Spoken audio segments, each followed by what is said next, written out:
Eto mga sangkay, matinding pasabog to kasi ang head ng security po o ng OSA doon po sa Senado ay nagsalita na at may inamin po itong retired general.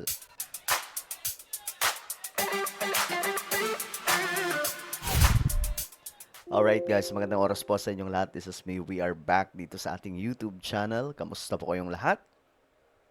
Naka-move on na ba ang lahat sa mga nangyayari, mga kaganapan? Grabe, no? So pag-usapan po natin ito ngayon mga sangkay kasi masyado pong mainit itong usapin patungkol doon sa Senado, yung nangyaring bakbakan, putukan mga sangkay. At ngayon, nagsalita na po si Aplaska. Ito po ang head, I think siya po yung head ngayon ng OSA o ng security ng Senado, mga sangkay. Ito po ay si Retired Police Major General Mau Aplaska. Anyway, bago tayo magtuloy-tuloy, sa mga hindi pa po nakakapag-subscribe dyan, makikita nyo po yung subscribe button sa baba ng video na to. I-click nyo lamang po yung subscribe, i-click ang bell, at i-click nyo po yung all. Sa mga nanonood po sa Facebook, i-follow nyo po yung ating Facebook page. Okay, sobrang interesting itong topic natin ngayon, mga sangkay. Okay, diretso po tayo. Kasi isa sa katanungan natin, ano ba talaga yung totoo sa bakbakan na yon? At since ito si Aplaska, siya po mismo ang nakakaalam kung ano po talaga ang naganap. Pinky Willard, mga kaibigan, nakausap po natin kanina ng personal habang nagkakape dahil medyo kalmado na nga ngayon si Senate President Alan Peter Cayetano. Marami siyang nabanggit pero marami din doon ay hindi pa pwedeng isiwalat hanggang hindi pa siya nakakasigurado. Pero natutuwa po tayo dahil pinayagan po niya ang kanyang bagong Sergeant at Arms na ating makapanayam tungkol sa timeline kung bakit nagkabarilan, bakit kinailangan ng barilan, sino yung nasa kabilang bahagi ng mga armas. Si Senate Sergeant at Arms Mau Aplaska ay narito. Magandang gabi po sa inyo. Magandang gabi po, Ma'am Corina, at magandang gabi din sa ating mga kababayan.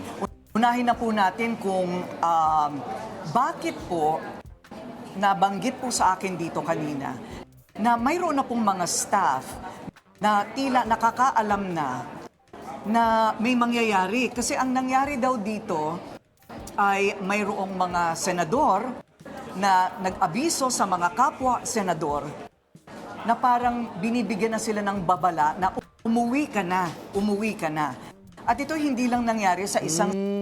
Okay. At guys, alam niyo naman siguro kung sino-sino mga senador ang wala at that time. No, bakit kaya ganun? senador. May iba pang mga nakakuha ng tawag o text na sila daw ay binabalaan na maganda siguro umuwi ka na. Bakit po ganun? Alam po, Ma'am Corina, since morning of yesterday, we have been constantly receiving reports na the NBI will forcibly serve the warrant to arrest Senator Bato. And then towards the afternoon po, na-confirm po namin through our CCTV and myself, when I went down, nakita ko po na may presence na po ang mga NBI dito sa premises ng Senate. Ito po yung kinikwento ninyo sa akin na it is very irregular that the NBI would conduct checkpoints around the Senate. Tama po, ma'am. It's very irregular. Saka normally no po, if the NBI would come here, they will have to coordinate with us. Pero on that day po, since in the morning, wala po kaming na-receive na coordination from the National Bureau of Investigation. Yun nga sinasabi ko. Pag walang coordination, dyan nangyayari po yung engkwentro na hindi naman dapat. So, well, mga sangkay, ano ba talaga nangyari? Ayun, kaya tinatanong ko rin kasi si Ginoong Aplaska kung bakit kinailangan na sila'y armado. Kasi nga daw mayroong banta na parang inaabangan.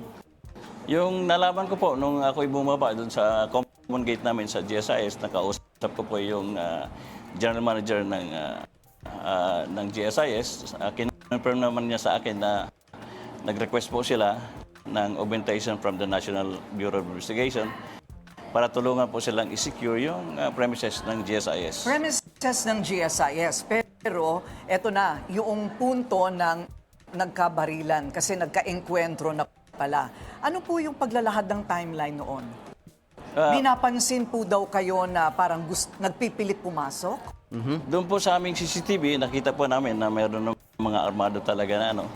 And so I reported the information to the Senate President at nagpaalam po ako sa kanya na I will have to go and check kung totoo talaga. With armed Marines? Yes po, nag-assemble po kami ng aming quick reaction team to include the Marines and the PNP. At pumunta po kami doon sa second floor emergency exit. At malinaw naman, nalinawan naman tayo ni Ginoong Aplasca na ang Office of the Sergeant at Arms of the Senate, they do really have Marines in their office. Tama po, ma'am. The Marine contingent po is part of our regular security force dito po sa Senate. Has it always been that way? Dati pa po bang ganun? Nung dumating po ako dito, the first time I was designated sa SAA, inabutan ko na po na mayroon pong Marines dito sa loob. I see. Okay. So bakit po, kayo po ba mismo ang nagpaputok ng unang beses?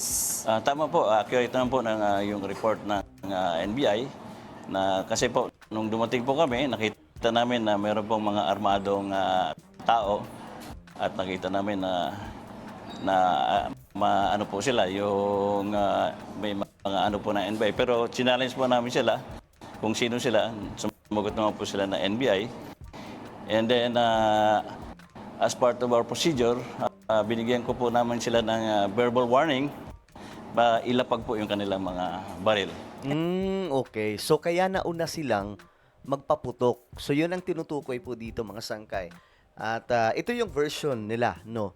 Na sinasabi nila na kaya daw nauna silang magpaputok para po warningan na ibaba nyo yung baril nyo. No? Kasi ayaw nila daw ibaba. So, nag-warning daw po. Ayon po ito kay General Aplasca. And then? And then, pero nakita po namin na instead of heeding our verbal warning, tinaas po nila kanilang mga baril. So, that prompted us to fire the warning shot. The warning shot was not intended to harm any. Okay. So, gets ko na. Nag-warning sila na ibaba yung mga baril, pero instead na ibaba, tinutok pa daw po. So, nakikita daw po sa CCTV. Then, mga sanggay, doon na po gumawa ng warning shot itong sila Aplasca. Body. Hindi po, sa taas lang po. Hindi kaya merong tatagos yun at merong matatamaan sa taas? Hindi naman? Wala na wala bubong na. doon sa labas. Nasa ledge po ito. I see. Okay, just okay. trying to make sure that there was no harm intended. Nung hindi po nila binaba ang kanilang mga armas, nag-firing shot, nag-warning shot po kayo, ano po ang susunod na nangyari? After po ng warning shot, na-surprise po kami dahil nag-fire back po sila sa amin. So, Ayun. So, nag-fire back, nagpaputok din sa kanila, then ito na nangyari. Ito na yung narinig po natin, naratratan po sa Senado. withdraw po kami ng konti. Then, tuloy-tuloy na po ang exchange of gunfire. Medyo nakakapagtaka po yun, ano? Dahil kung sila po'y talagang accredited NBI, you're all on the same side Yes. of this government. Bakit hindi na lang po nila sinabing, NBI kami, wala kaming gagawing masama or something like that? Tama po. Yun naman po ang normal. And besides, ulitin ko po, wala po silang coordination. Bakit po nandito sila sa premises ng Senate? Nung Okay. una po ay itinatanggi ng masidhi, no, at madiin ni Ginoong Matibag, NBI Director, na mayroong presensya ang NBI sa loob mismo ng Senado. Bakit po kayo nahihirapang tanggapin na ito'y kapanipaniwala? Dahil po, based on our information, saka confirm din namin sa aming mga CCTV and physically po, nakita namin ang presence ng mga armed NBI agents dito po sa paligid ng Senate. At paano po natin na-establish na taga-NBI po talaga? So, napapaligiran na daw po, ayon po sa kanya, guys, napapaligiran na daw po yung Senado at that time ng NBI. So, parang ready to, take over. Yung grupong yon. Meron po silang mga uniforme, meron po silang mga ID. Ganun. Okay. Ano po yung tactical bag? Meron po daw tactical bag na nandito na sa loob to begin with. Pagkatapos po ng exchange of gunfire po, medyo nagkaroon ng lal. At dumating naman yung reinforcement na ni-request namin kay Chief PNP. Sila na po ang nag-clear ng area. At doon po nila na-recover yung tactical bag. Ito Ano kayo mayroon doon? pong nahuli ninyo na nag-iisang gunman, yung kasamahan po niya nakawala. Yun po, nung nandito na po yung tactical team ng PNP, nakita po nila yung taga-NBI na gusto sanang i-recover yung tactical bag. Yun ang kanyang binalikan. Tama po. I see. Okay. So, paano po natin na-establish na talagang taga-NBI po itong gunman na ito? Unang-una po, umamin po siya sa mga PNP na siya ay kasama po ng mga NBI. Okay. So, parang nag-iba na rin po yata ang sinasabi ngayon ni Director Matibag. Inaamin po niya na tauhan po niya ito? Tama po, sinabi naman niya na driver daw. Narinig natin sa mga balita po na driver daw ng isang ahente nila yung nahuli namin. Driver na isang ahente pero armado. Yung pong driver. nahuli po namin, hindi po armado nung nahuli. Okay. Nung nahuli ay hindi armado. Protective custody, konti na lang. Protective custody. Ito po ba ay nasa batas? Ito po ba? Ano ba itong protective custody na ito kay Senador De La Rosa? Ito naman po ay sa aking pagkakalam ay inoffer ng Senate para magkaroon po ng protection si General De La Rosa para ma-exhaust po yung kanyang exercise ng all legal and administrative remedies. At wala po kayong kautusan na siya'y pigilan kung siya man ay aalis ng building. Hindi naman po sila arrested ng Senado. So, kumbaga malaya sila. Malaya po siya na umalis. I see. Kung gusto niya. Okay. Maraming salamat po sa inyong panahon. Okay, so ayun mga sangkay, yun po yung statement ni Aplaska. Actually, narinig ko na rin po ito mga sangkay na yung isang kwento, I think si Sian Gasa po ata. Yun, napanood ko yung version niya ng chismis about dyan. At mukhang kumukonect na naman, mukhang tama. No? Nagpaputok, nagpaputok yung OSA, tapos biglang nag-fire back daw po yung di umano yung NBI, tapos ayun na, nagratratan na mga sangkay. Pambihira no? Well, kayo, anong inyong opinion tungkol dito? Comment down below. Meron tayong YouTube channel. Ito ay Sangkay Revelation. Hanapin nyo po ito sa YouTube. Ngayon din, kapag nakita nyo na, i-click nyo po yung subscribe, i-click ang bell, at i-click nyo po yung all. Ako na po ay magpapaalam. Mag-iingat pong lahat. God bless everyone.